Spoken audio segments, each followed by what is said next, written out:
Senhores, tudo bem? Eu sou o Luiz Fernando Pierotti, você está no Casalidade e hoje, como eu tinha prometido no último vídeo, vai ser a vez de responder perguntas feitas pelos inscritos. Eu preparei algumas perguntas aqui sobre o MMA, algumas coisas sobre o UFC que dizem respeito à minha opinião, então eu vou responder todas para vocês nesse momento agora, sem mais delongas. Vamos lá. A primeira pergunta é de Manuel Oliveira e ele quer saber se, na minha opinião, o Lineker vai ser campeão dos pesos galos do UFC e se será, quando isso vai acontecer. Na minha opinião, ele tem a possibilidade sim de ser campeão dos pesos galo, tá? Mas depende de duas coisas, na verdade depende de uma coisa, dele mesmo. Afinal de contas, ele perdeu uma disputa de cinturão contra o Dominick Cruz já pelo fato de que ele não bate o peso, tá? Ele já não bateu o peso várias vezes seguidas e se isso continuar vai pesar muito contra o fato de ele disputar esse cinturão. Porque se ele chegar no dia de disputar o cinturão e não bater o peso, não vai valer. Então não adianta ele não conseguir se disciplinar para manter o peso do jeito certo, fora do camp, já manter o peso baixo para ficar mais fácil, ou não vai adiantar nada. Se ele não conseguir lidar com o peso dele, não vai adiantar nada. Segundo lugar, eu acho que se o Lineker chegar a bater alguém, né, porque a gente sabe do peso da mão do Lineker é sempre assim. Se ele chegar a bater alguém e conseguir disputar esse cinturão, e não tiver outro tipo de arma que não seja a mão, fica muito difícil ele ganhar o cinturão, tá? Então essa é a segunda condição. Ele teria que mudar um pouco o jogo dele, ter algum outro artifício para conseguir vencer. Até porque não dá pra você contar o resto da vida de um campeão com se entrar a mão ganha. Não, a gente tem que ter uma certeza maior no resto do jogo da pessoa, tá? Então o Lineker, dessa forma que ele tá agora, só na garra, só na força que ele tem, ele pode chegar a ser campeão? Pode, se entrar na mão ele consegue. Mas se ele não criar outra coisa, outro artifício, ele não se mantém com esse cinturão há muito tempo. O Ederson Silva pergunta o que eu acho do Dominick Cruz subir para a categoria dos penas e se a luta da Ronda Rousey contra a Cyborg vai acontecer mesmo.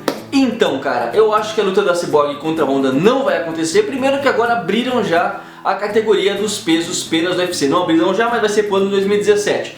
Então eu acho que primeiro vai ter toda uma caminhada da Cyborg aí dentro do peso pena, né, pegando o cinturão, lutando contra várias pessoas.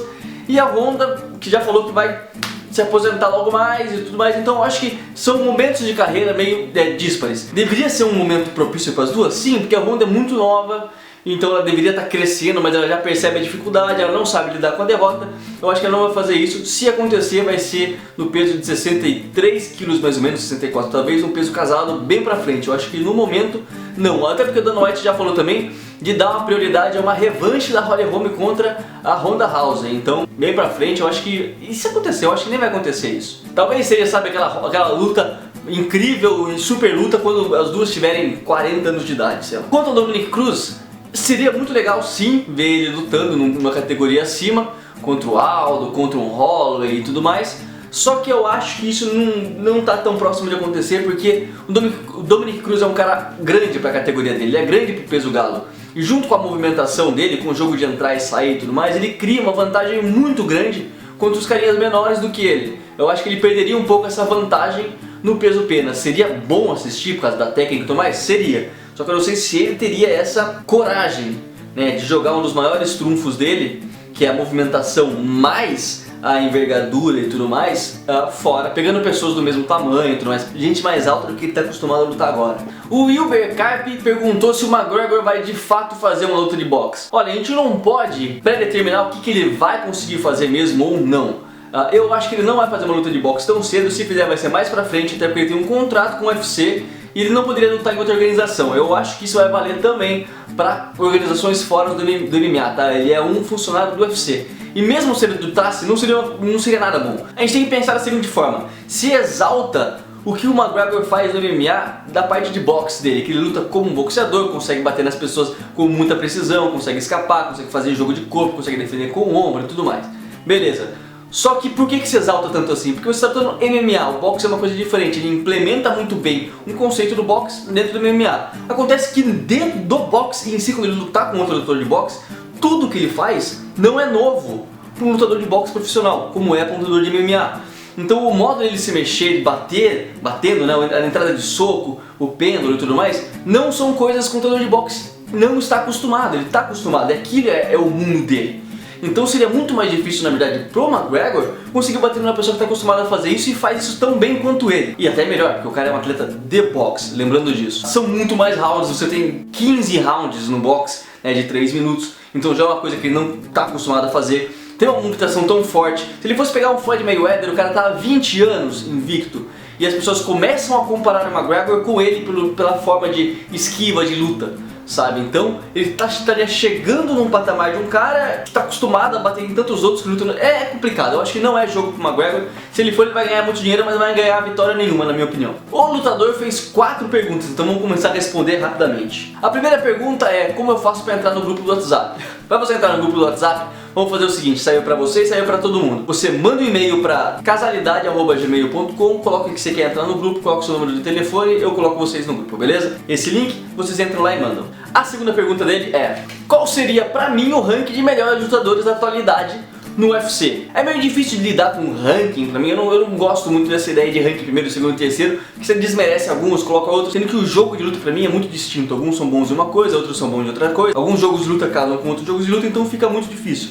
Mas se fosse falar pelo menos os 5 lutadores que eu acho que tem o maior destaque hoje em dia no UFC, e não só o maior destaque como um grande nome que vai seguir pra ser um campeão, tá? Pegando os que já são campeões, os que estão consolidados e que a gente não tem mais dúvidas quanto à capacidade deles. Pensando dessa forma, o meu ranking seria Demetrious Johnson, Dominick Cruz, Joanna Jędrzejczyk, McGregor e José Aldo, tá? Entre os 5 que eu acho que são muito bons naquilo que estão fazendo dentro do MMA no momento. Lembrando que eu estou tirando alguns nomes, por exemplo, Jon Jones é um cara que está fora no momento, então não adianta eu falar dele, ele não está dentro do UFC agora. Anderson Silva é um nome gigantesco pra mim, só que ele está vindo de várias derrotas consecutivas e lutas que não são satisfatórias, então eu não coloquei eles, tá? Entre Jon Jones, Daniel Cormier, Anthony Johnson e Glover, quem fica com o cinturão?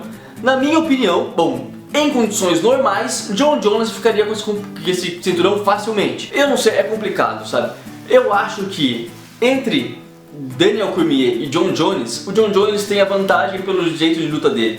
Entre o Daniel Cormier e o Anthony Johnson, a gente já tem uma incerteza aí, visto que o Daniel Cormier já ganhou uma vez. Se ele jogar o Anthony Johnson pro chão, defendendo no começo, ele vence. Né? O Glover já lutou contra o Anthony Johnson e perdeu, contra o Jon Jones perdeu, contra o Cormier eu não sei como ele ia lidar com o wrestling do Cormier. Então entre esses eu acho que o Glover Teixeira ficaria mais difícil de ganhar o cinturão, o Jon Jones é o segundo, porque eu não sei se ele volta, ele se sabota, ficaria entre Anthony Johnson e Daniel Cormier. Tá? Se o Anthony Johnson só tiver o soco dele, não apresentar nada de diferente, o Daniel Cormier fica com mais vantagem, porque ele foi uma das únicas pessoas que conseguiu absorver aquela pancada, né? Não sei se faria de novo. Então pra mim ficaria o seguinte: Daniel Cormier como o nome mais forte para ficar com esse cinturão, seguido de muito perto e muito violentamente perigoso o Anthony Johnson, depois o Jon Jones, que se ele voltar ele ganha, mas é difícil, e o Glover depois, tá? E por último o lutador pergunta: como que os lutadores do UFC fazem para ganhar dinheiro tirando a bolsa? Cara, são muitas coisas que podem acontecer aí, tá? Primeiro que você tem todo um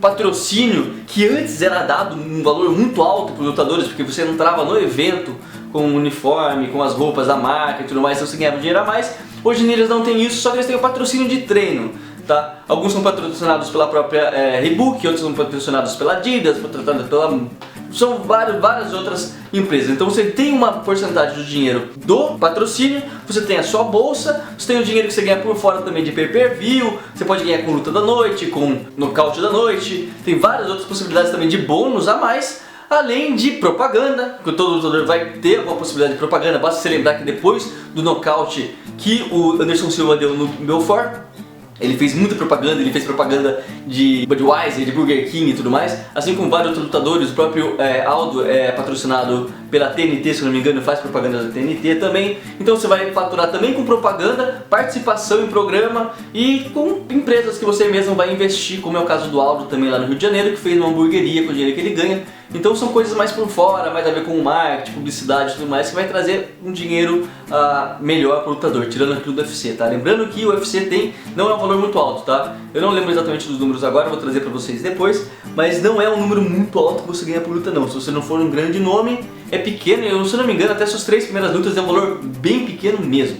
O TJ Dillashaw, a Little Snake in the Grass, perguntou quem pra mim são os maiores lutadores da história do UFC, o ranking dos melhores de todos os tempos. Isso é muito complicado de falar, porque são épocas diferentes, são estilos diferentes. Tipo, se você pegar o cara do começo do Vale Tudo, se você pegar o Royce Gracie e você for colocar aí que era incrivelmente foda, se você fosse colocar ele como um cara do MMA hoje em dia, já ia ser diferente, porque o cara de hoje em dia tem outro jeito de lutar, ele tem técnica de jiu-jitsu também, sabe defesa de queda, a gente também não sabe ter certeza do que aconteceria. Então os grandes nomes que eu posso falar pra vocês sem padronizar um ranking específico seria Royce Gracie, Fedor Emelianenko, Anderson Silva, Minotauro, Sakuraba, Randy Couture, Chuck Liddell, Marcos Rua, o próprio Shogun, Vanderlei Silva. Todos eles estariam dentro desse ranking dos melhores lutadores de MMA pra mim de todos os tempos, tá? Mas eu não vou conseguir padronizar o melhor de 1, 2, 3, 4 entre os lutadores dessa forma, cara.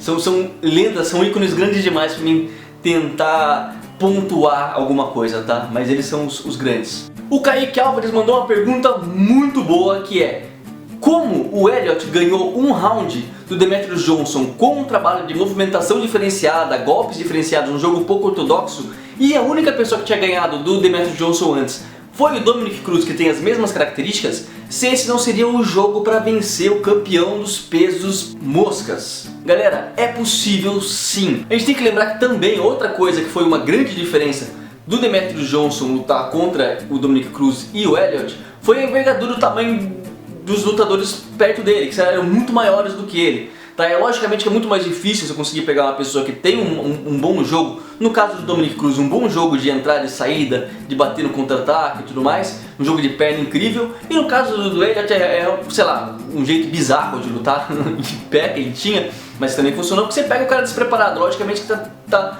pensando em lutar de uma outra forma contra um lutador, né? Principalmente dentro dos pesos moscas, que você tem lá o pessoal menor, você tem uma movimentação rápida, mas não um problema tão grande assim de alcance, digamos assim, né? O próprio Demetrius é muito rápido, só que quando o seu braço não consegue chegar na pessoa, porque complica demais, tá? A movimentação estranha a gente viu que de fato vai quebrar não só o Demetrius Johnson, quanto qualquer um, tá? Que pode lutar com um cara com um jogo pouco ortodoxo.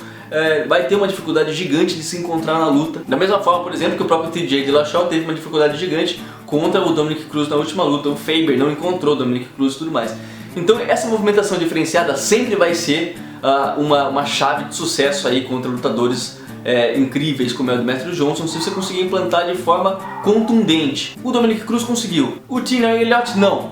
Por quê? Porque faltava algo a mais nele, né? Faltava você conseguir também escapar, não basta a movimentação, você tem que conseguir escapar também das investidas do jogo diferenciado do Demetrius Johnson, que percebeu que em pé não conseguia, logo pulou para as pernas e fez um jogo fechado, fez um jogo truncado como era mais ou menos o do Georges St-Pierre, né? Como ele fazia aquele trabalho de bater, de marcação de ponto. Então você tem que ter, além dessa movimentação que sim é uma chave muito boa, condições de lutar contra o jogo inteligente do Demetrius. Conseguir ser bom no chão, conseguir fazer transição boa no chão, conseguir ter um jogo de jiu-jitsu bem justo. Não ser Joãozinho Revolução Francesa, que nem foi o Tim Elliott, só tentava guilhotina e não conseguia fazer mais nada. Não, você tem que ser completo em tudo. Eu acho que a movimentação diferenciada é uma forma legal de você quebrar a expectativa do lutador, mas você precisa de um pouco mais. Você precisa da técnica do Dominick Cruz, você precisa de um chão apurado, tá? E você precisa de velocidade. Essa vai ser a chave para ganhar do Demetrius. Ou esperar ele ficar velho o suficiente para não conseguir se mexer direito, daí ganhar dele. Ou pode ser entrar com taco de beisebol também no octógono. Meu parceiro Danilo relembrou bem, que a Honda comentou que iria se aposentar agora porque estava sentindo que a categoria estava ficando muito disputada e que estaria em boas mãos, né, com as novas lutadoras, e que por isso ela estava já pensando que a carreira dela não ia durar muito. E assim o próprio Danilo pergunta se as categorias femininas estão sendo mal representadas como as lutadoras. Eu acho que não. Eu acho que o que aconteceu com a Ronda Rousey no começo, de ter tantas vitórias em cima de lutadoras assim tão fáceis, aliás 14 segundos foi a vitória mais rápida dela, e agora isso já não está acontecendo, demonstra o contrário. Demonstra um crescimento das categorias das lutadoras femininas no UFC. Basta você lembrar que uma das grandes características do UFC feminino era a pancadaria desenfreada, era a luta corpo a corpo, violenta, as duas já entravam, não tinha muito estudo, ia direto pra pancadaria. Muitas lutadoras perderam da Ronda por conta disso, de chegar e ir muito afobada pra cima da própria Ronda, e hoje em dia isso não tá acontecendo mais, tá? Ou seja, elas estão criando uma consciência de luta maior, ou pegando um treino um pouco mais focado, tornando-se mais profissionais dentro da luta e não só lutadoras à moda caralha. Na minha opinião, o nível está crescendo muito, tá? Se antes já teve más lutadoras, já tiveram lutadoras despreparadas, para esse nível de competição. Então, na minha opinião, esse é o caso. Nós não temos más lutadoras dentro das categorias femininas. Tivemos lutadoras pouco preparadas para esse nível de competição, o que está aumentando muito hoje, está crescendo muito a capacidade das garotas aí dentro do UFC, tá? Então sim, a Ronda tá correta, que tá crescendo sim o nível, tá sendo muito bem representado o UFC feminino agora. E também percebe-se aí uma indireta dela mesma falando que ela não se sente capaz de conseguir ter tantas vitórias avassaladoras hoje em dia quanto ela tinha no passado, até percebe-se. Bem na hora que eu vou gravar, a máquina de lavar começa a centrifugar. Até onde vai isso?